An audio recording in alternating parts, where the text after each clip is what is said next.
Eh bien bonjour à toutes, bonjour à tous. Donc je vais faire une toute mini vidéo pour vous parler un petit peu de ma vision des choses. Donc si on ne réagit pas, si on ne fait rien, si on ne bouge pas, ça sera quoi la suite? C'est-à-dire si on laisse faire, on comprend pas qu'au Japon les gens qui sont en bonne santé ne prennent pas de masque, uniquement les malades. Parce que, admettons, un Japonais, il arrive en France maintenant, il voit tout le monde avec des masques, il va dire ils sont tous malades. Ils sont tous malades, ces gens-là. Il va avoir peur de tout le monde. C'est un petit peu le but, de nous faire avoir peur de notre prochain. Alors, ce qui est marrant, c'est que je vous parlais des arts martiaux tout à l'heure. Mais l'art martial, au Japon, c'était un truc qui a été fait pour la guerre.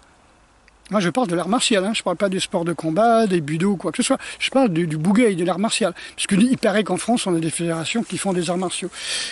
Au Japon, l'art martial, quand vous parlez l'art martial, c'était quoi? C'était ou des familles, comme chez nous, on avait les équestres chez les Romains et les nobles celtes chez les Gaulois. C'était des gens qui étaient des chevaliers, et c'était des nobles, ils portaient les armes. Et donc, c'est eux qui apprenaient à se battre pour défendre le peuple. Et quand on avait besoin du peuple, on leur filait un arc. Comme c'était souvent des chasseurs, ils savaient faire ça. Donc, ça faisait partie des jeux virils, le tir à l'arbalète et à l'arc. Donc, on leur donnait des arcs, des lances, et puis on les mettait en première ligne. Et voilà, pour combattre pour la liberté. Les Japonais avaient ce qu'on appelle les hashiaru. Les hashiaru, c'est la piétaille. C'est pareil, ça pouvait être des paysans à qui on mettait un casque et une armure, une protection en paille tressée, enfin quelque chose d'assez succinct. Et parfois ils venaient avec leurs propres armes aussi, qu'ils pouvaient récupérer sur les champs de bataille, sur les morts. Mais bon, on leur donnait par exemple des lances. Et voilà, mais ceux qui se battaient au sabre, ceux qui étaient à cheval, c'était la noblesse, vous voyez. Donc, quand vous entendez parler d'art martial, vous entendez parler de tuer, de mort, de protéger votre vie sur un champ de bataille, pas de marquer des points en compétition. Donc, ceux qui nous parlent d'art martial en disant qu'ils font des arts martiaux, ou qui veulent gérer les arts martiaux, et qui font des sports avec des grades sportifs et des compétitions sportives, ne peuvent pas faire des arts martiaux. Aux Japonais, les Japonais au Japon, quand vous leur parlez d'art martial, pour eux, tout de suite, c'est l'arme, c'est la guerre, c'est le sang qui coule, la tête qui coupe. C'est pas je fais le mon Bruce Lee en kimono et en dansant sur un tatami, bourré de coke. Ça, c'est pas ça. Pour eux, c'est la guerre. Donc, quand on leur parle de ninja, les ninjas, c'est l'espionnage, c'est d'aller faire comment on appelle ça, de la désinformation, aller chercher les informations, c'est vraiment l'intelligence, ce qu'on appelle l'intelligence chez nous. Service de renseignement, voilà. Espionnage, contre-espionnage, ça c'est les ninjas. Les samouraïs, les guerriers, tout ça c'est la guerre, c'est-à-dire c'est martial, c'est la guerre, ça n'a rien à voir avec le sport. Et nous, on appelle ça art martial et on fait faire ça aux gamins. Je sais pas si vous avez vu des cours de karaté avec des gamins. Ça fait peur. Ça fait peur. Ça fout les jetons, quoi. Ça fout les jetons. On trouve ça cool. D'apprendre à des gamins de 7 ans à gueuler et à faire des coups qui, soi-disant, sont mortels, puisque c'est des arts martiaux. Les arts martiaux, c'est fait pour tuer. Donc, on trouve ça cool. Moi, ce serait que de moi, j'écrirais au ministre et je dirais faut arrêter ça. Parce que c'est aberrant. C'est loin d'être un truc éducatif. Apprendre les gens à cogner, c'est loin d'être un truc éducatif. Le mieux, c'est de faire de la boxe, parce qu'au moins, quand vous faites de la boxe chez les enfants, la boxe éducative, les gamins, ils prennent des coups et ils savent que ça fait mal et donc ils y vont mollo. Alors que taper dans le vide sans jamais toucher un bonhomme, ça donne l'illusion d'être efficace, de frapper de plus en plus fort sur un pao ou un sac de frappe. Et après, quand quand ils sont pas d'accord avec quelqu'un dans la cour de récré, ils leur balancent un mawashi dans la gueule et le gamin, il risque d'avoir très mal. Voilà. Donc, encore une fois, on n'a rien compris de ce qui se passe en Orient et on essaye de franciser ça, de moderniser ça, et ça devient délétère plutôt que quelque chose d'éducatif. Voilà. Le judo était éducatif. Le judo a été amené, a été développé au Japon pour que ça soit quelque chose d'éducatif, pas pour faire des champs de bataille. Là, ça devient du sport, et ça, Jigoro Kano, l'inventeur, il était tout à fait d'accord. Voilà, on n'a jamais présenté ça comme étant un art martial, mais comme étant un sport.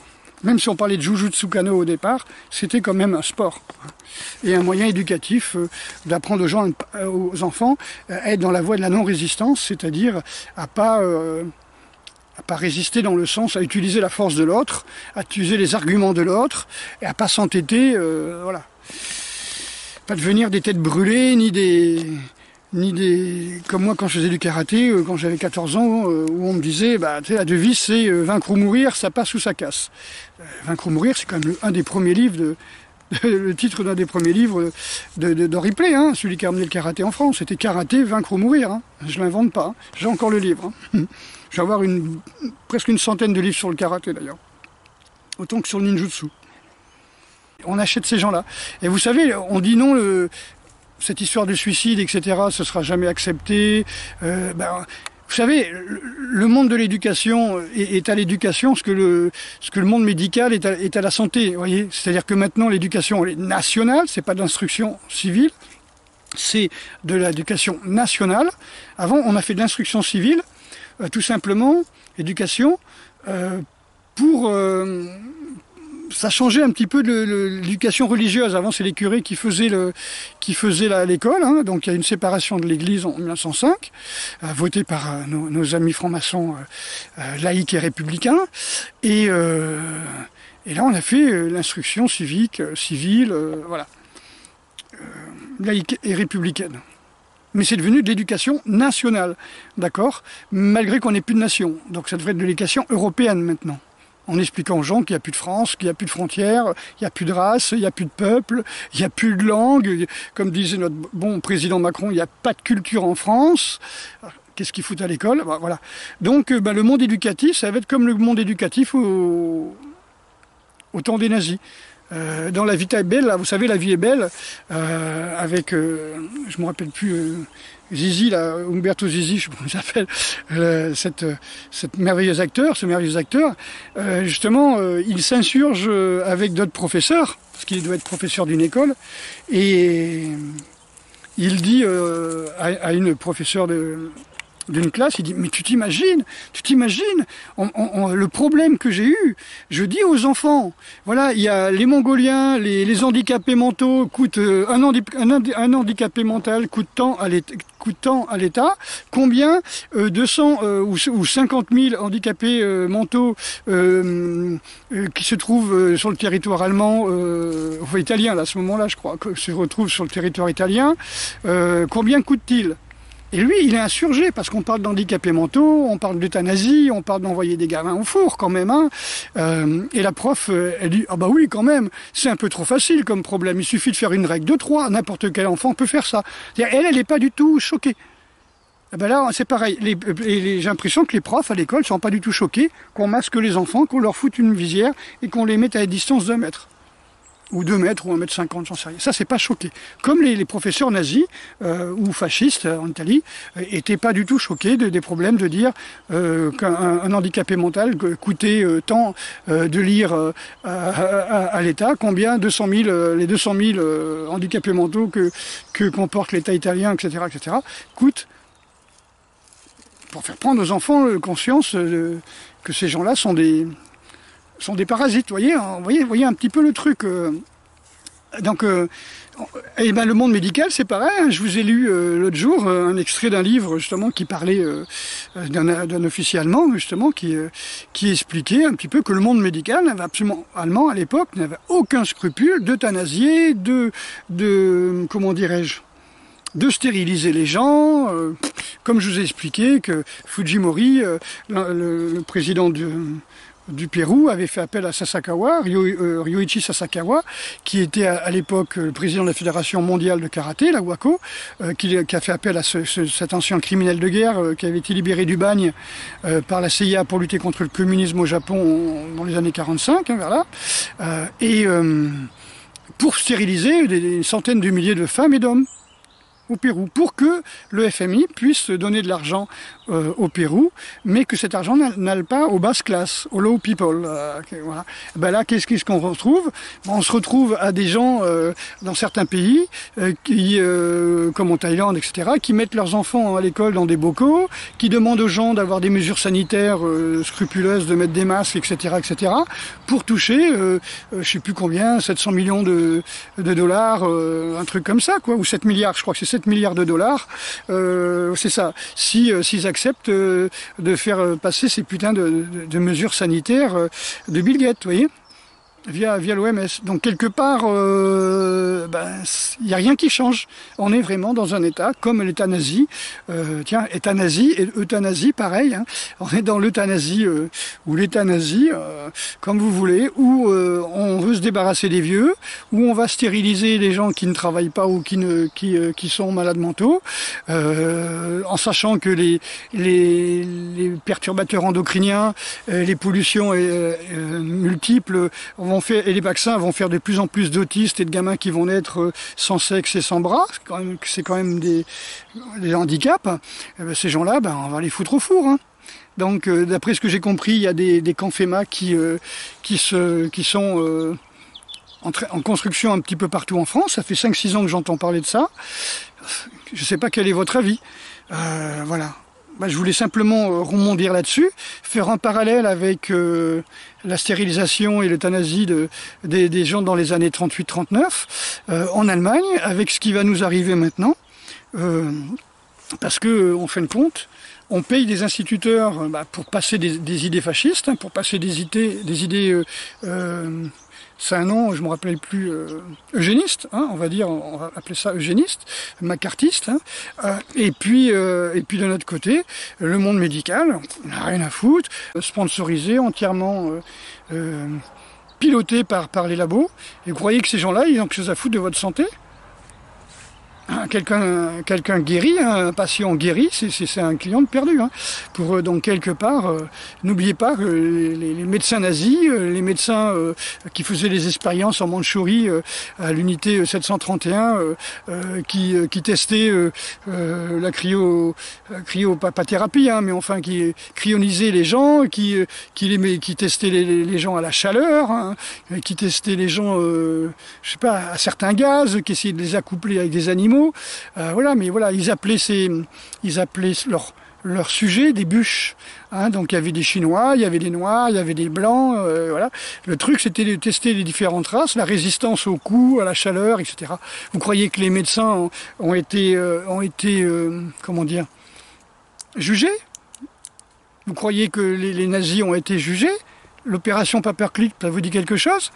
Hein, les copains de Von Braun et compagnie, Von Braun lui-même, ils ont travaillé pour la NASA, alors qu'ils ont fait avec les prisonniers des camps de concentration, ils ont fait des épreuves sur la pressurisation, comment quelqu'un pouvait subir de pression atmosphérique jusqu'à temps qu'il meure, etc., etc. La résistance. Que vous dire? Pressurisation et dépressurisation, on est d'accord. Voilà, pour calculer combien il faut mettre de barres dans une capsule spatiale, vous voyez. Voilà, donc ces gens-là ont été embauchés par la NASA, les ingénieurs atomistes aussi, les médecins de la mort qui ont fait ces expériences, que ce soit les Japonais ou que ce soit les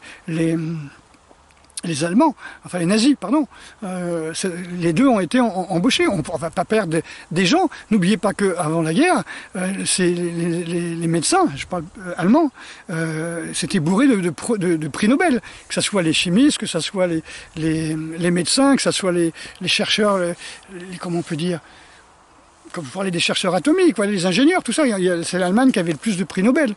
Donc vous croyez qu'ils ont été tués, ces gens-là? Vous croyez qu'ils ont été jugés? Oh, ils vont en pendre un ou deux comme ça. Hein, bon, mais les savants, ceux qui peuvent servir à quelque chose, ceux qui ont leurs études dans leur tête et qui n'ont pas donné leur dossier aux Allemands, aux Américains ni aux Russes. Hein. Les Russes, les Américains se sont partagés, les Japonais et les nazis, les médecins de la mort, et tous les chimistes et tous les chercheurs atomistes. Vous le savez quand même, je veux dire, l'exfiltration, c'est très bien passé. hein. Vous regardez des photos, vous voyez Von Braun à la NASA avec plusieurs autres personnes hein, de son équipe. Je vais pas, hein. Mais ils ont changé de nom les trois quarts. Hein. Ils s'appellent pas Herbert. Hein. Ils ont changé de nom. Hein. Mais bien sûr, mais c'était les nazis.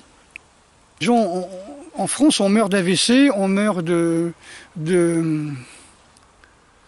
d'arrêt cardiaque, évidemment.